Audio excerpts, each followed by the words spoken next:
Buenas gente, hoy tenemos un episodio con contenido clave para nuestras vidas y creo personalmente que esto se debería enseñar en todos los colegios y escuelas porque es clave para avanzar en la vida.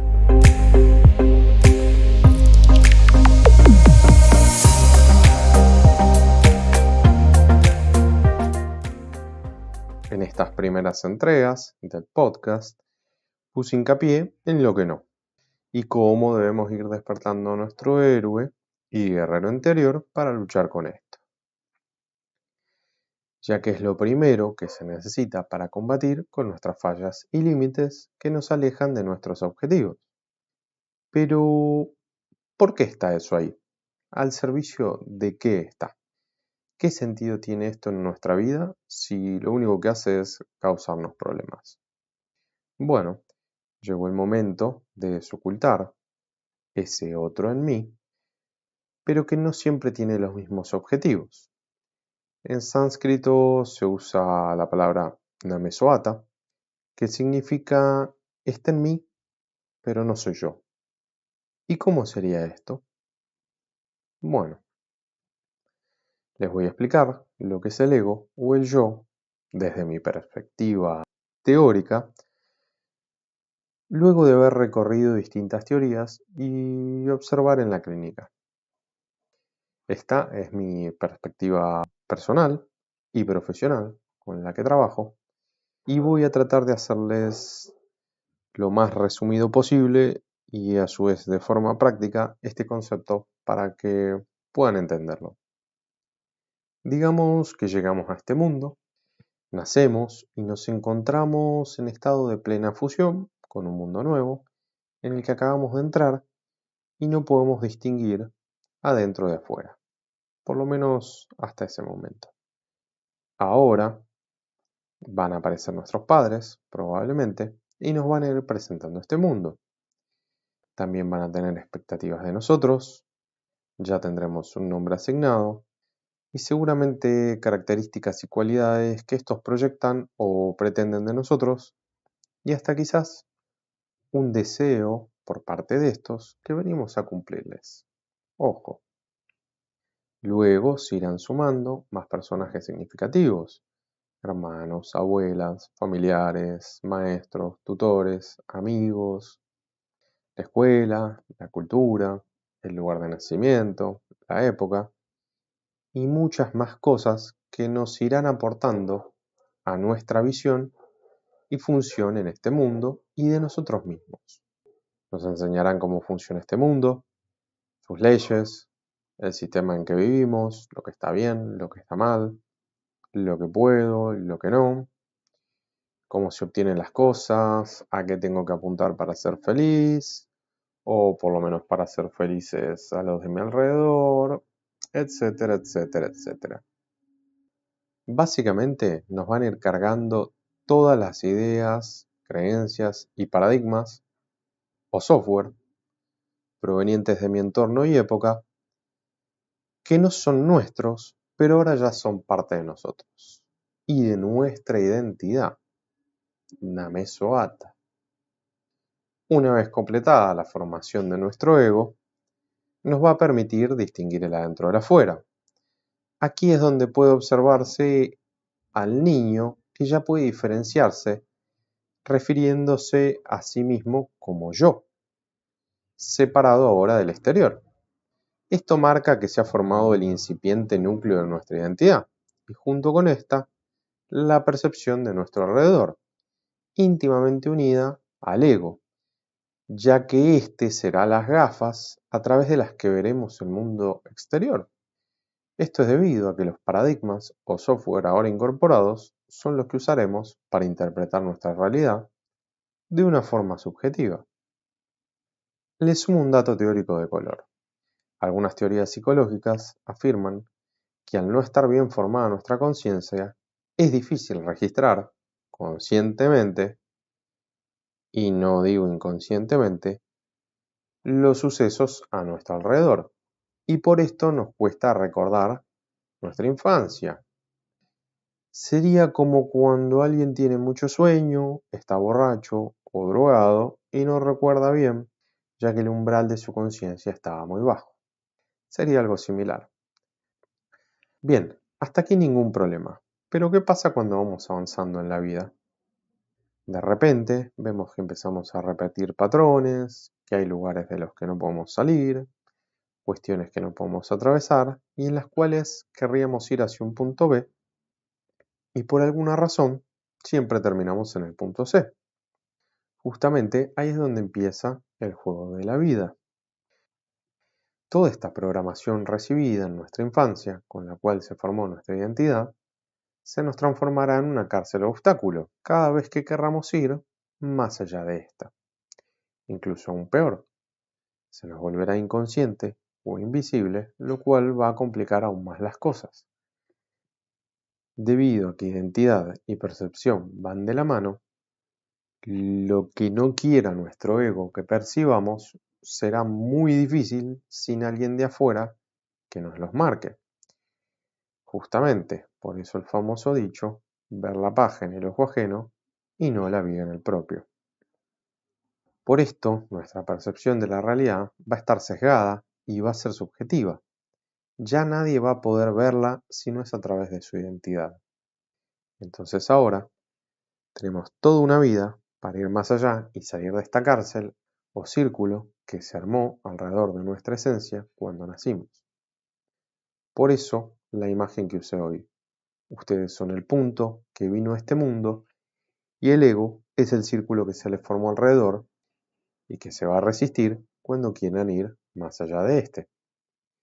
El punto interior lo asemejaría más al concepto del sí mismo del psicólogo Carl Gustav Jung, el cual es el centro más profundo de la psique, pero eso lo abordaremos en otros capítulos. Todo lo que se propongan que requiera ir por fuera de este círculo, ahora va a ser una batalla, que sin las herramientas adecuadas va a ser bastante complicada de ganar. Bien, ¿cómo hacemos para irlo detectando entonces? En líneas generales, la mayoría de las veces no vamos a ver sus hilos, solo los sentiremos y mayoritariamente ante un borde, un límite, cuando debamos dar un paso que pueda cambiar nuestra vida. Aquí es donde se nos aparecerá, para frenarnos, comienzan los autoengaños. Este nos va a tratar de convencer con ideas y pretextos de que no tenemos que avanzar. Bueno, lo ya he hablado en capítulos anteriores, que sería algo así como, ¿vieron cuando en los dibujitos animados o en las películas se les ponía el angelito del diablito? Bueno, el angelito sería en sí mismo, ese punto, esa esencia de ustedes que quiere ir más allá, que tiene un deseo, que queda más allá de los límites de su ego, y el diablito sería su ego, tratando de convencerlos de no avanzar, que no son más que automanipulaciones, a veces inconscientes y a veces no tanto, para no ir más allá de este, o sea, en detrimento de nuestro ser más profundo. Este querrá convencernos de que estamos bien como estamos, nuestro ego, ¿no? Que nos quedemos en lo conocido, en lo seguro, que tal vez podemos fallar, tropezarnos, fracasar, ser rechazados, lastimarnos, etcétera, etcétera, etcétera. En definitiva, lo que quiere es que nos quedemos donde siempre y tratará de convencernos, bueno, de que no vayamos más allá. Esa es su función, entre otras, pero es la que nos trae aquí, ya que está al servicio del otro. ¿De qué otro? De ese entorno que nos formó y nos puso sus límites, ya que este es una subsede adentro nuestro del otro, del afuera, de los paradigmas, de nuestros padres, de nuestra época, de todo lo que lo formó. Pero bueno, no por esto es malo. No hay que juzgarlo moralmente, sino que tiene una función. Lo que busca es que estemos seguros, que no nos suceda nada, que nos protejamos ante lo desconocido, básicamente que sobrevivamos. Y esto lo hará operando por dentro de las limitaciones de los paradigmas precargados por esos grandes otros que nos formaron. Digamos que buscará sobrevivir más que vivir, que estemos seguros dentro de ese redil. Si quiero ir más allá, me tirará de la soga, aunque esto sea algo que me haga crecer, ya que implica entrar en terreno desconocido. ¿Cómo se avanza ante esto entonces? Bueno, para esto hay que ir desocultando las partes inconscientes de nuestro ego en las que se sostiene para limitarnos. Pero esto no quiere decir solamente un trabajo de sacar a la luz eso que opera en las sombras, sino que afuera en la acción también vamos a tener que ir empujando el límite. Se trata de ir trabajando en ambos polos, en ambas direcciones.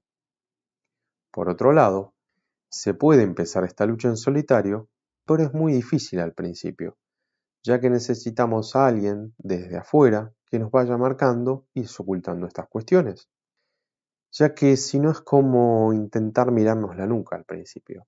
Necesitamos primero a alguien de afuera que nos lo vaya mostrando, que nos ayude primero a verlas, que inclusive nos vamos a negar a verlas, para luego trabajar en estrategias para abordarlas acompañados. Necesitamos un guía con conocimiento y experimentado en esto. El famoso sabio, guía, maestro, que aparece en los mitos cuando el héroe es llamado a la acción y este nos va a guiar en los comienzos de la aventura. La mejor analogía de esto, si nos vamos de los mitos a las películas, es Morfeo en Matrix, guiando a Neo en esta nueva aventura que se le presenta cuando se tiene que encontrar ante la realidad. Esa realidad que es muy distinta de la que él percibía. Bien, sin este guía, estamos disparando a ciegas en la oscuridad, ya que no tenemos ni el mapa de nuestro ego, ni suele estar la brújula de nuestro deseo, de nuestro verdadero deseo, no el que nos hicimos creer que teníamos, que es lo que mayoritariamente suele suceder. He conocido a mucha gente, y me incluyo, que solo quería avanzar con fuerza de voluntad por sobre nuestros límites, pero no es suficiente. Si uno no sabe contra quién lucha y para dónde quiere avanzar exactamente, es algo muy complicado. El enemigo invencible es el enemigo invisible. Desconocer la existencia de este es lo más peligroso que hay. Por otro lado, este guía no necesariamente puede ser un psicólogo o tal vez un psiquiatra, ya que el estar avalado por la ciencia, entre comillas, hoy en día, ya no es garantía de nada. Hay muchas teorías psicológicas que dicen ser hoy en día avaladas científicamente, así como otras que están orgullosas de no hacerlo. Y lo mismo ocurre con la psiquiatría y la medicación, que por más avaladas que estén por la ciencia, vemos que en la práctica no resultan tan útiles y hasta a veces pueden ser contraproducentes. No se olviden que los que realizan estudios científicos son seres humanos y muchas veces están sesgados para favorecer determinados intereses en sus resultados. Hablo sobre todo de intereses económicos. No es el método científico en sí, sino las personas o las instituciones que lo ejercen. Hay también guías de otro tipo, pero también tienen que tener cuidado, porque el camino puede estar lleno de extravíos y falsos profetas que se adhieren muy bien a nuestros deseos de autoengaño. Con esto me refiero que puede ser muy tentador si ellos nos prometen solucionarnos externamente el problema sin que nosotros hagamos ningún esfuerzo o viaje interno, como quienes les ofrecen una limpieza energética, un trabajo o dos pases mágicos sobre nosotros que nos van a resolver todo. Pueden hacer inclusive la prueba científica, si quieren, y ver cuánto les dura el cambio o la sugestión y cuánto van a tardar en volver al estado anterior, retomando los mismos problemas. Van a haber casos particulares en los que por ahí no, pero en la generalidad, si el cambio les viene de afuera, esto no va a durar.